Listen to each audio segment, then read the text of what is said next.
Dígale al que está a su lado: Dios es bueno. Pero dígaselo con gozo. Dígale: Dios es bueno.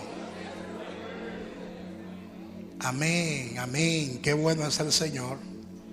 Le invito a que abra su Biblia con nosotros en el Evangelio según San Marcos, capítulo 11, su versículo 12. Vamos a leer algunos versículos de la palabra de Dios.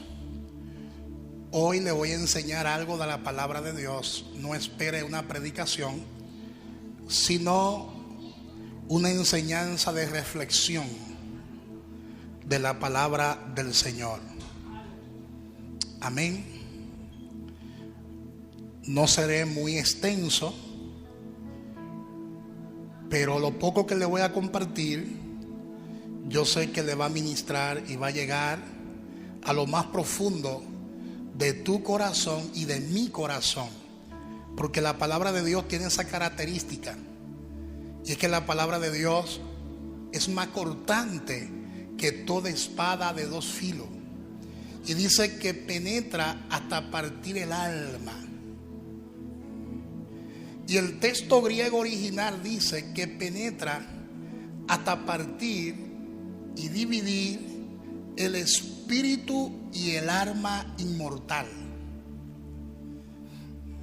Y el texto griego usa una palabra muy misteriosa, y es la palabra merismo, donde la palabra de Dios tiene la capacidad y la característica de dividir el espíritu y el alma con el propósito de escudriñarlo, con el propósito de ministrarle de forma particular. La palabra de Dios lo que hace es que fortalece nuestro espíritu, pero a la misma vez la palabra de Dios debilita las fuerzas de nuestra alma a través de los merismos. O sea, la palabra de Dios está cortante, la palabra de Dios es tan activa, la palabra de Dios es tan energética, tan operativa, que penetra hasta lo más profundo de tu alma y comienza a identificar en tu alma todas aquellas cosas que viven independientemente de Dios y de la palabra de Dios, y la identifica y luego la destruye. Y el alma recibe liberación. La liberación del alma viene a través de la palabra de Dios. Hello. Ningún otro instrumento espiritual tiene la capacidad de dividir el espíritu y el alma, solo la palabra, porque el espíritu y el alma son inseparables. Por eso muchos teólogos se confunden y creen en que el hombre es un ser dicótomo y no tricótomo, porque es difícil en la Biblia hacer esa distinción entre el espíritu y el alma. Algunos creen que el alma no existe, solamente el espíritu. Otros creen que el espíritu no existe, solamente el alma. Sin embargo, la palabra de Dios habla de espíritu, alma y cuerpo, pero es difícil hacer la distinción, y la palabra de Dios a través de los merismos produce esa división para darnos a entender que el espíritu renacido no es quebrantado, porque ya ha sido renacido, ha sido regenerado, y la verdad de Dios está en él. Por eso que el espíritu renacido no peca, porque ha sido creado según Dios en un hombre nuevo, en santidad de la verdad, según Efesios capítulo 2 versículo 10.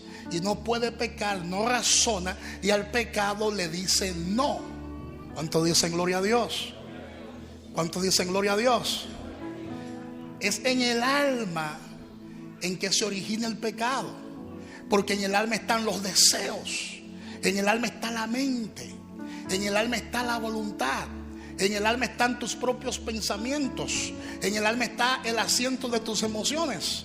Por eso Dios, a través de la palabra, quebranta nuestra alma, la debilita, para que no se haga tu voluntad, sino que se haga la voluntad de Dios. Fuerte, fuerte, fuerte. Marcos capítulo 11 versículo 12 y 14. La palabra dice: al día siguiente, cuando salieron de Betania, tuvo hambre, diga, tuvo hambre. Y viendo de lejos una higuera que tenía hojas, fue a ver si tal vez hallaba en ella algo. Pero cuando llegó a ella, nada halló sino hojas. Diga, nada halló sino hojas, pues no era tiempo de higos. Y ponga eso entre comillas, no era tiempo de higos. Versículo 14. Entonces Jesús dijo a la higuera: nunca jamás coma nadie fruto de ti. Y lo oyeron sus discípulos. En esta hermosa oportunidad, pláceme compartir con todos vosotros el tema tiempo de fructificar. Dígale al que está a su lado, es tiempo de fructificar. Cuando usted fija sus ojos en los versículos que hemos leído, podemos observar que Jesús vio una higuera llena de hojas. Y la palabra dice de forma enfática que Jesús tenía hambre y Jesús fue a buscar fruto en esa higuera, porque la higuera tenía apariencia de tener frutos en ella. Cuando la mata o el árbol de higuera está lleno de hoja, lo normal es que lleve fruto en ella. Pues en una higuera las hojas y los frutos tienen una estrecha relación. Diga conmigo, los frutos y las hojas en el árbol de higuera tienen una estrecha relación. De manera que Jesús aspiraba a encontrar fruto en ella, aunque fueran frutos pequeños. Pero la palabra establece en los textos que hemos leído que no tenía fruto. Es decir, era una higuera que aparentaba tener fruto, pero no tenía fruto en ella. En otras palabras, era una higuera estéril. Y no es casualidad, tampoco es una equivocación que Jesús se haya acercado a esta mata de higuera y Jesús no hallare fruto en ella. No es una casualidad ni es una equivocación, porque con esta historia Jesús nos está dando una enseñanza simbólica, porque cuando usted analiza la palabra de Dios, el árbol de higuera siempre simbólicamente ha representado al pueblo de Israel. Y todo lo que en la Biblia se escribe por inspiración divina se inscribe con un propósito. Se escribió con un propósito. Y esta historia que la palabra registra, se registra con el propósito de ministrarnos en alguna área de nuestra vida. Y la palabra dice que Jesús se acercó al árbol de higuera y no encontró fruto en ese árbol de higuera. Y esto simboliza al pueblo de Israel. El pueblo de Israel era un pueblo sin fruto. La palabra está hablándole a ese pueblo específicamente y le está hablando en sentido espiritual. Era estéril. Israel era estéril. Era solamente apariencia. El estado del pueblo de Israel era un estado caótico en términos espirituales, ya que sus propios líderes religiosos se habían apartado del propósito de Dios. Y yo quiero destacar algo, y es que históricamente Jesús aparece en escena cuando había una crisis en el pueblo hebreo.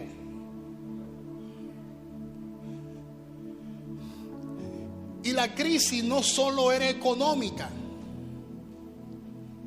La crisis no solo era tributaria, sino que la principal crisis era espiritual. El pueblo hebreo, el pueblo de Israel, estaba bajo opresión, porque el imperio romano tenía al pueblo hebreo subyugado. La palabra establece que el pueblo de Israel tenía que constantemente pagarle tributo al César. Y la gente no quería pagarle tributo al César, porque el sistema romano era un sistema de opresión y de pobreza y de miseria. El pueblo de Israel no avanzaba hablando en términos económicos. El pueblo de Israel estaba en una crisis abrumadora, y a pesar de eso tenía que pagarle tributo al César, y los impuestos eran altísimos. Por eso cuando Jesús aparece en escena, en una de sus enseñanzas, alguien le preguntó para tentarle: ¿es justo pagarle tributo al César? Porque muchos de ellos se resistían en seguirle pagando tributo al César. Y Jesús, mirando al pueblo, le dijo: denle al César lo que es del César, y a Dios lo que es de Dios. Dando a entender, hay que pagarle los tributos al César aunque no tengamos un centavo, incluyéndome a mí. Jesús, en ciertos momentos de su ministerio, no tenía un centavo ni para pagar sus impuestos. Lo registra la Biblia. Pedro le dijo a Jesús: maestro, no tenemos para pagar ni tus impuestos ni mis impuestos. Y Jesús le dijo a Pedro: ve al mar, y el primer pez que tú jales, dentro de él va a encontrar la moneda, y con esa moneda tú vas a pagar tus impuestos y vas a pagar mis impuestos. En otras palabras, a pesar de que él no tenía con qué pagar sus impuestos, el yugo romano era tan fuerte que como quiera, aunque no estuviera produciendo, había que buscar la forma de pagarle tributo al César. Y Jesús le pagó los impuestos al César, y pagó lo de Pedro también. Había un ambiente caótico, pero todo esto era espiritual. Diga conmigo: todo esto era espiritual.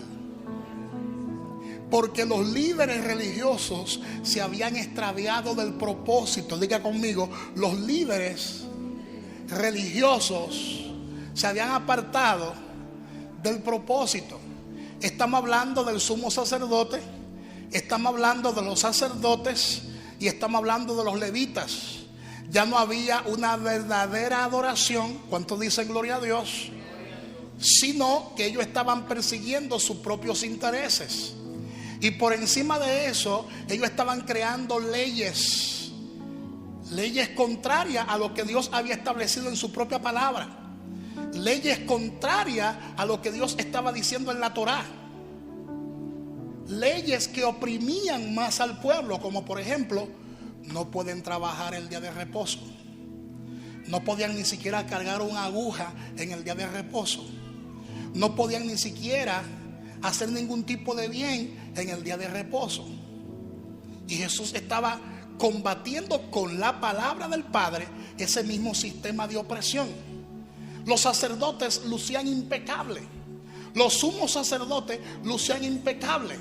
Pero habían hecho de la casa de Dios una cueva de ladrones. Diga conmigo: habían hecho de la casa de Dios una cueva de ladrones, porque habían hecho de la casa del Señor un comercio. En la casa de Dios, en la casa de adoración, se estaba vendiendo paloma, palomino, se estaban vendiendo corderos, se estaba haciendo mercancía, negocio dentro de la casa de Dios. Y Jesús tuvo que tomar el látigo conforme a lo que la ley le establecía y llegar a la casa de Dios, voltear las mesas de los comerciantes y caerle a latigazo a los comerciantes. Y nadie podía criticarlo porque eso lo establecía la ley de Dios. Él estaba actuando conforme a la ley. Mi casa será llamada, dijo Jesús con el látigo en la mano, casa de oración, y ustedes han hecho de ella una cueva de ladrones. Y digo esto porque hay gente en el día de hoy que cuando hablan del pueblo de Israel, por su falta de conocimiento, lo ven como algo muy especial. Y el pueblo de Israel es especial no por ellos. El pueblo de Israel es especial porque Dios determinó que sea su especial tesoro. No es por ellos, no es por los méritos de ellos, es por los méritos de Jehová, el Dios Todopoderoso. Ellos no tienen ningún tipo de mérito. No tienen ningún tipo de mérito porque este pueblo, a pesar de que el pueblo escogido por Dios, ha tenido siempre la incapacidad de serle fiel a Dios. Dios con brazos fuertes, Dios con brazos extendidos, lo sacó de la esclavitud egipcia para que ellos le celebraran fiesta en el desierto y para que ellos adoren solamente al único Dios que se llama Jehová.